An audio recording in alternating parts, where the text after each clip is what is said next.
வணக்கம் அன்பர்களே, நான் பாரம்பரிய ஜோதிடர் பா ரவிக்குமார். இப்போ நாம் பார்க்கக்கூடிய தலைப்பு என்னென்னு பார்த்தீங்கன்னா, புரட்டாசி மாதத்துக்கு உண்டான ராசி பலன்களை பற்றி தான் இந்த காணொலியில் பார்த்துட்ருக்குறோம். பொதுவாக புரட்டாசி மாதம் பிறக்கக்கூடிய ஒரு தருணம், நிகழும் மங்களகரமான குரோதி வருடம் புரட்டாசி மாதம் 1ஆம் தேதி செவ்வாய்க்கிழமை அதிகாலையில் தான் இந்த மாதம் பிறக்கப்படுதுங்க. அதுவும் பார்த்தீங்க அப்படின்னா சதயம் நட்சத்திரம் 3ஆம் பாதத்தில் கும்ப ராசியில் கன்னி லக்னத்தில், அதாவது ராகு பகவானுடைய திசையில் 315 டிகிரியில் தான் இந்த புரட்டாசி மாதம் 1ஆம் தேதி பிறக்கப்படுது. அப்படி பிறக்கக்கூடிய இந்த ஒரு தருணத்தில் பார்த்திங்கன்னா காலச்சக்கரத்தின் 10வது ராசின்னு சொல்லக்கூடிய மகர ராசியில் பிறந்தவங்களுக்கு வாழ்க்கை எப்படி இருக்கும், வாழ்வாதாரம் எப்படி இருக்கும், நம்ம அதை பற்றி தான் இந்த காணொலியில் பார்த்துட்ருக்குறோம். பொதுவாக பார்த்தீங்க அப்படின்னா மகர ராசிக்கு வரக்கூடிய நட்சத்திரங்கள் முதல்ல என்னென்ன அப்படின்னு பார்த்தீங்கன்னா, சூரியனோட நட்சத்திரமான அதாவதுன்றது உத்திராட நட்சத்திரம் 2ஆம் பாதம் 3ஆம் பாதம் 4ஆம் பாதம். அதன் பிறகு வரக்கூடிய சந்திரனுடைய நட்சத்திரமான திருவோண நட்சத்திரம் 4 பாதங்கள். அதன் பிறகு வரக்கூடிய செவ்வாயுடைய நட்சத்திரமான அவிட்டம் நட்சத்திரம் 1ஆம் பாதம் 2ஆம் பாதம். அப்போ இந்த 3 நட்சத்திரங்கள் 9 பாதங்கள் அடங்கிய மிக ஒரு அருமையான ராசி, மிக ஒரு அற்புதமான ராசி யாருன்னா இந்த மகர ராசி தான். பொதுவாக இந்த மகர ராசிக்கு அதிபதி யார் அப்படின்னு பார்த்தீங்கன்னா சனி பகவான். சனி யாருன்னு பார்த்தீங்கன்னா தொழில் காரகன், தொழிலுக்கு அதிபதி. இப்போ நம்ம செய்கிற ஒவ்வொருத்தருமே நம்ம செய்கிற வேலைக்கு அதிபதி யாருன்னா சனி தான். பொதுவாக சனி பார்த்து நினச்சாருன்னா ஆண்டியை அரசனாக்கிப்படுவார், அரசனை ஆண்டியாக்கிப்படுவார். அது யாருன்னா இப்போ பொதுவாக சனி தான். அதுக்காக தான் தொழில் காரகன், தொழிலுக்கு அதிபதினு நம்ம சொல்கிறோம், சரிங்களா? அப்படி பார்த்தீங்கன்னா இன்றைக்கி இந்த மகர ராசியில் பிறந்தவங்களுக்கு பார்த்திங்கன்னா இப்போ 7.5 சனி நடந்துகிட்டு இருக்குதுங்க. 7.5 சனியிலே பார்த்திங்கன்னா பாத சனி நடந்துகிட்டு இருக்குது. கிட்டத்தட்ட ஒரு 6.5 வருஷ காலமாக பார்த்திங்கன்னா இன்றைக்கி 7.5 சனி நடந்துகிட்டு இருக்குது. அப்போ இன்னும் 1 வருஷ காலம் இருக்குது, முடிகிறதுக்கு இன்னொரு வருஷ காலம் இருக்குது. இது முடிகிறதுக்குள்ளார என்ன ஆகுதுன்னா திருநள்ளாறு போயிட்டு வந்தால் கண்டிப்பாக திருப்பம் நடக்கும், திருப்பம் ஆகுன்றது ஒரு ஐதீகம். திருநள்ளாறு போயிட்டு வாங்க. நிறைய பேருக்கு பார்த்திங்கன்னா இந்த நவகிரகத்தை சுற்றுறது, எல் சாதம் காகத்துக்கு வைக்கிறது, அதாவது கருப்பு துணியில் எல் தீபம் கட்டி விளக்கு பொருத்துறது, நவகிரகத்தை சுற்றுறது, இதெல்லாம் கண்டிப்பாக இப்போ செய்யணும். ஏன்னா சனி பகவான் கடைசி ஆக ஆக பார்த்திங்க அப்படின்னா நமக்கு அது ஆக்ரோஷமான நேரத்தில் நமக்கு நிறைய துன்பங்கள் கொடுப்பாரு, சிரமங்கள் கொடுப்பாரு, தொழில் முடக்கத்தை கொடுப்பாரு, பண கஷ்டத்தை கொடுப்பாரு. அது கொஞ்சம் அறிஞ்சு அதுக்கு தகுந்த மாதிரி நீங்கள் நடந்துக்கிறது ரொம்ப நல்லது. அப்படி இருக்கக்கூடிய காலகட்டத்தில் பார்த்திங்கன்னா திருநள்ளாறு போயிட்டு கருப்பு துண்டு கட்டி குளத்தில் குளிச்சு விட்டுட்டு வந்தீங்க அப்படின்னா ஏதோ தலைக்கு வர்றது தலைப்பாக்கோடு போகணும்னு சொல்லுவாங்க, சரிங்களா? சரி, அப்படி இருந்தால் கூட இந்த புரட்டாசி மாதம் எப்படி இருக்கும் அப்படின்னு பார்த்தீங்கன்னா, பொதுவாக பார்த்தீங்க அப்படின்னா உங்களுக்கு மகர ராசிக்கும் கும்பராசிக்கும் அதிபதி சனி பகவான். இப்போ சனி 2ஆம் இடத்துல அவர் ஆட்சியாக இருக்கிறாரு. 2ஆம் இடம் சொல்கிறது என்ன, குடும்பஸ்தானம், தனஸ்தானத்துக்கு அதிபதியாக இருக்கிறாரு, கல்வி ஸ்தானத்துக்கு அதிபதியாக இருக்கிறாரு. ஏன்னா படிப்புக்கு அதிபதியாக 2ஆம் இடம் இருக்கிறதுனால சனி இருக்கும்போது படிப்பு நம்ம கொஞ்சம் கவனமான படிப்பு தான், மந்தமான படிப்புன்னு தான் சொல்லலாம். ஏன்னா கல்வி ஸ்தானத்தில் சனி உக்காந்தாருன்னா நிச்சயம் படிப்புக்கு எடுத்து விடுவார். படிப்பாங்க, அந்த படிப்புக்கு தகுந்த மார்க் இருக்காது, 2வது அந்த உழைப்புக்கு தகுந்த உயர்வு இருக்காது, வயசுக்கு தகுந்த அந்த வளர்ச்சி இருக்காதுன்னு நம்ம சொல்லலாம். குடும்பத்தில் சனி இருக்கும்போது என்ன பண்ணுவார், அதாவது விபத்து நடக்கலாம், அதாவது அடிப்படலாம், நமக்கு தேவையில்லாத வாதங்கள் நடக்கலாம், தண்டம் கட்டலாம், ஏதோ ஒரு சூழ்நிலையில் குழப்பங்கள் வரலாம். கொஞ்சம் நிதானமாக இருக்கிறது அதுவும் நல்லது. 3வது பார்க்கும்போது தன்னுடைய வீட்டுக்கு இப்போ சனி பகவான் 2ஆம் இடத்துல இருக்கிறதுனால கணவன் மனைவிக்குள்ளார சங்கடம் வரலாம்.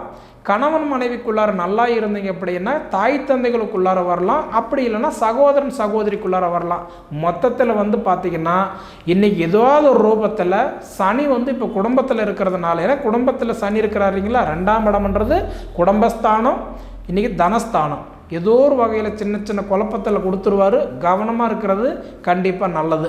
அதே போல் பார்த்திங்க அப்படின்னா 3ஆம் பாவகத்துக்கும் 12ஆம் பாவகத்துக்கும் அதிபதி யாருன்னா குரு பகவான் தான். இப்போ பொதுவாக தனுசு ராசிக்கும் மீன ராசிக்கும் அதிபதி யார், பொதுவாக பார்த்திங்க அப்படின்னா குரு தான். அதாவது இந்த குரு பகவான் இப்போ எத்தனாம் இடத்துல இருக்கிறாருன்னா 5ஆம் இடத்துல குரு இருக்கிறார். பொதுவாக 5ல் குரு இருந்தால் இன்றைக்கி புத்திர பாக்கியத்துக்கு நல்லா இருக்குன்னு சொல்லுவாங்க. ஏன்னா பிள்ளைங்களுக்கு அதிபதி யாருன்னா குரு தான்.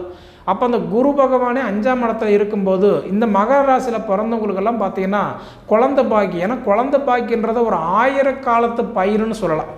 ஒவ்வொருத்தருக்கு கல்யாணம் ஆனவனே குழந்தை பிறந்துடும். ஒரு சிலருக்கு என்ன தான் பார்த்தாலும் தடையாக இருக்கும். அப்படி பார்த்திங்கன்னா இப்போ இந்த குரு பகவான் யார் வீட்டில் இருக்கிறாரு? சுக்கிரனுடைய வீட்டில் இருக்கிறாரு. அப்போ அந்த சுக்கிரன் எங்கே இருக்கிறாருன்னு பார்த்தீங்கன்னா புதன் வீட்டில் நீச்சம் அடைஞ்சிருக்கிறாரு. கன்னி ராசியில் புதன் வீட்டில் நீச்சம் அடைஞ்சிருக்கிறாரு. அப்படி நீச்சம் அடைஞ்சவர் என்ன பண்ணுறாருன்னா அடுத்தபடி என்ன பண்ணுறாருன்னா அவர் தன் சொந்த வீட்டுக்கு துலாம் ராசிக்கு புரட்டாசி மாதம் 3ஆம் தேதி தன் சொந்த வீட்டுக்கு வராரு. அப்போ சொந்த வீட்டுக்கு வந்தாருன்னா 3ஆம் தேதியிலிருந்து 28ஆம் தேதி வரைக்கும் அவர் தன் சொந்த வீட்டில் தான் இருப்பார். அப்போ சொந்த வீட்டில் இருக்கும்போது என்ன பண்ணுவார்? அந்த சொந்த வீட்டுக்கு சுக்கிரன் வரும்போது அவர் வீட்டில் யார் இருக்கிறாரு? குரு இருக்கிறாரு. அப்போ அந்த குருக்கு என்ன தேவை அது தெரிஞ்சு கண்டிப்பாக அவர் கொடுத்துருவார். அப்போ குருக்கு என்ன தேவை? இப்போ 5ஆம் இடத்துல இருக்கிறாரு. அப்போ மெயினாக புத்திரஸ்தானம் தேவை. அப்போ இந்த புத்திரஸ்தானம்ன்றதுக்கு அதிபதி இப்போ யார் பார்த்துட்டு இருக்கிறாரு? மகர ராசிக்காரங்க. அந்த மகர ராசிக்காரங்களுக்கு குழந்தை பாக்கியம் இல்லையா? அந்த குழந்தை பாக்கியத்தை ஏற்படுத்தி கொடுத்துருவார். சரிங்களா? உங்கள் சுய ஜாதகம் நல்லா இருக்கணும். அதுக்கு 5ஆம் இடத்துல ராகு கேது இருந்தால் கடுமையான புத்திர தோஷம். அதே மாதிரி சனியோ குருவோ இருந்தால் தாமதமாகும். அப்போ ஏதோ ஒரு வகையில்ன்றது நம்ம அந்த 5ஆம் இடத்துல உங்கள் சுய ஜாதகத்தில் எப்படி இருக்கிறாரு அப்படின்றத பார்த்துக்கோங்க. சரிங்களா? அதே மாதிரி பார்த்தீங்கன்னா அடுத்தது 4ஆம் பாவகத்துக்கும் 11ஆம் பாவகத்துக்கும் அதிபதி யாருன்னு பார்த்தீங்கன்னா செவ்வாய். இப்போ பொதுவாக செவ்வாய் எங்கே இருக்கிறாரு? மிதுன ராசியில் இருக்கிறாரு. மிதுன ராசி யாருடைய வீடுன்னு பார்த்தீங்கன்னா புதனுடைய வீடு. புதன் வீட்டில் போய் செவ்வாய் 6ஆம் இடத்துல உட்காந்துட்டார். அப்போ அந்த புதன் இப்போ எங்கே இருக்கிறாரு? சிம்ம ராசியில் பகையாய் நிற்கிறாரு. அடுத்தது என்ன பண்ணுறாரு? அதே புரட்டாசி மாதம் 3ஆம் தேதி என்ன பண்ணுறாருன்னா சிம்ம ராசியிலிருந்து கன்னி ராசிக்கு போகிறாரு. அப்போ கன்னி ராசிக்கு போகக்கூடிய புதன் பகவான் என்ன பண்ணுறாருன்னா தன் சொந்த வீட்டுக்கு போய் புதன் ஆட்சியாக உட்காருவார். புதன் யார்? அறிவுக்காரகன், மூலக்காரகன், அதாவது சொல்கிறேன்னா யோசனைக்காரகன் சொல்லுவாங்க. நம்மளுடைய மூளை செயல்பட ஆரம்பிக்குதுன்னா அதுக்கு காரணமே புதன் தான். அப்போ அந்த புதன் பகவான் புரட்டாசி மாதம் 3ஆம் தேதி என்ன பண்ணுறாருன்னா கன்னி ராசியில் போய் அவர் ஆட்சியாக உட்காரும்போது அப்போ உங்களுக்கு என்ன பண்ணுவார்? கட்டன்றது பார்க்கும்போது 11ஆம் இடம் லாபஸ்தானத்துக்கு அதிபதி செவ்வாய் 6ஆம் இடத்துல உட்காரும்போது அப்போ அந்த புதன் பகவான் செவ்வாய்க்கு என்ன தேவை அப்படின்னு தெரிஞ்சு செவ்வாய்க்கு கொடுக்கும்போது அந்த செவ்வாய்க்கு அதிபதி உங்களுக்கு 11ஆம் இடத்தை பார்க்கும்போது அப்போ உங்களுடைய தேவைகள் என்ன? அயல்நாட்டுக்கு போகலான்னு ஏற்பாடு பண்ணுறீங்களா? அப்போ அந்த வாய்ப்பை ஏற்படுத்தி கொடுப்பார். நான் விளையாட்டுத்துறையில் ஆர்வமாக இருக்கிறேங்க, எனக்கு அதில் கிடைக்குமா? நிச்சயமாக அதுக்கு அந்த வாய்ப்பை ஏற்படுத்தி கொடுப்பார். அதை விட அரசியலுக்கு நான் முயற்சி பண்ணுறேன்னு நினைக்கிறீங்களா? அந்த வாய்ப்பை ஏற்படுத்தி கொடுப்பார். அரசியல், விளையாட்டுத்துறை, ரெண்டாவது பார்த்தீங்கன்னா கலைத்தொழில், இது எல்லாமே நல்லாயிருக்கும். இதை விட இன்றைக்கி யூனிஃபார்ம் தொட்டு வேலை செய்கிறீங்களா? அவங்களுக்கு நல்ல மாற்றத்தை கொடுப்பார். 11ஆம் இடம் லாபஸ்தானம். யூனிஃபார்ம் தொட்டு செய்கிறவங்களுக்கு அந்த வேலையை பிரம்மாண்டமாக அமைச்சு கொடுத்துருவார். ஏன்னா புதன்காரன் பார்த்தீங்கன்னா யோசனைக்காரகன், புத்திக்காரகன். ஆயக்கலைகள் 64 கலை கற்றவர் யாருன்னா புதன் மட்டும்தான். அந்த புதன் பகவான் தான் சொந்த வீட்டில் உட்காரும்போது செவ்வாய்க்கு நல்லது கொடுப்பாரு. அந்த செவ்வாய் உங்களுக்கு 11ஆம் இடத்துல உங்களுக்கு உங்கள் ராசிக்கு 11ஆம் பாவகத்துக்கு அதிபதியாக இருக்கிறதுனால உங்கள் தேவைக்கு தகுந்த பூர்த்திகள் ஏற்படுத்தி கொடுத்துருவார். பிஸ்னஸ் பண்ணணும்னு நினைக்கிறீங்களா? இதுலேயும் இந்த ரியல் எஸ்டேட் பண்ணணும்னு நினைக்கிறவங்களுக்கெல்லாம் பார்த்தீங்கன்னா மகர ராசி பங்காளர்களுக்கெல்லாம் சூப்பராக இருக்கும். சரிங்களா? அந்த மாதிரி ஒரு யோகமான நேரம். அதே மாதிரி பார்த்துட்டிங்க அப்படின்னா உங்களுக்கு 5, 10 பாவகத்துக்கு அதிபதி சுக்கிர பகவான் 9ல் நீச்சம் அடைஞ்சிருக்கிறாரு. அடுத்தது 3ஆம் தேதி அவர் சொந்த வீட்டுக்கு போகிறாரு. கண்டிப்பாக மனைவிக்கு நல்ல, ஏன்னா சுக்கிரன்னா மனைவி. அப்போ மனைவிக்கு என்ன பண்ணுவார்? நல்ல வேலை, நல்ல சம்பளம், நல்ல மாற்றங்களை கொடுத்துருவார். அப்போ மனைவிக்கு ஏதாவது பிஸ்னஸ் பண்ணலாமா? இல்லை ப்ரமோஷன் கிடைக்குமா? சம்பள உயர்வு கிடைக்குமா? ட்ரான்ஸ்ஃபர் எதிர்பார்க்குறேன் கிடைக்குமா? கண்டிப்பாக இதெல்லாம் நடக்கிறதுக்கு வாய்ப்பு இருக்குது. 3ஆம் தேதிக்கு மேலே 28ஆம் தேதிக்கு உள்ளார கண்டிப்பாக அந்த வாய்ப்பை ஏற்படுத்தி கொடுத்துருவார். அடுத்தது பார்த்தீங்க அப்படின்னா 6, 9 பாவகத்துக்கு அதிபதி புதன் பகவான் இப்போ 8ல் இருக்கிறதுனால 9ஆம் இடத்துக்கு போய் தன் சொந்த வீட்டில் உட்காந்தாருன்னா ஹெல்த் பிரச்சனையெல்லாம் ஓரளவுக்கு சரியாயிடும். இந்த உடல் உபாதிகள், நோய் நொடிகள் இதெல்லாம் ஓரளவுக்கு சரியாயிடும். நீங்கள் பயப்பட தேவையில்லை. ஏன்னா அதுக்கு முன்னாடி என்னென்னா அவர் இப்போ பகையாக இருக்கிறதுனால கண்டிப்பாக அந்த உடல் உபாதிகள் கொடுக்கறது தான் பார்ப்பார். சரிங்களா?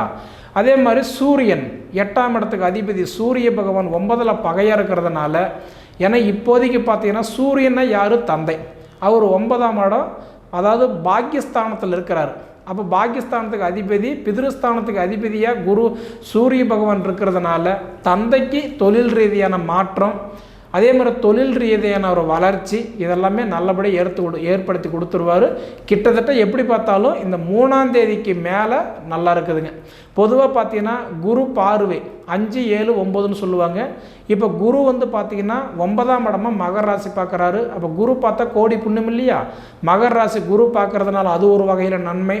அடுத்தது ராகு பார்வை, ராகு 3ஆம் இடமா பார்க்குறாரு, அது ஒரு வகையில் நன்மை. அடுத்தது 5ல் வந்து பார்த்தீங்கன்னா குரு பார்வை இருக்கிறதுனால திருமணஸ்தானம் அமைகிறதுக்கு, ஏன்னா குரு பார்வை இருந்தால் தான் கல்யாணம் பண்ண முடியும். குரு 5ல் இருக்கிறதுனால அது ஒரு குரு பார்வை வகையில் ஒரு நன்மை. இப்போ 7 சனி இருக்கிறதுனால இப்போ பாதச்சனி கொஞ்சம் கவனமாக இருக்கணும். அது ஒரு வகையில் நீங்கள் கொஞ்சம் ஜாக்கிரதையாக இருந்துக்கணும். சரிங்களா? சரி நண்பர்களே, இதுக்கு முன்னாடி நம்ம ஃபீனிக்ஸ் ஆன்மீக சேனலை சப்ஸ்கிரைப் பண்ணாதவங்க சப்ஸ்கிரைப் பண்ணிக்கோங்க. உங்கள் நண்பர்களுக்கு ஷேர் பண்ணுங்கள். இது தவிர உங்கள் பொன்னான நேரத்தை ஒதுக்கி எவ்வளோ நேரம் என்னுடைய காணொலி நீங்கள் முழுமையாக பார்த்ததுக்கு மனசிலிருந்து கேட்டுக்கிறேன். நன்றி.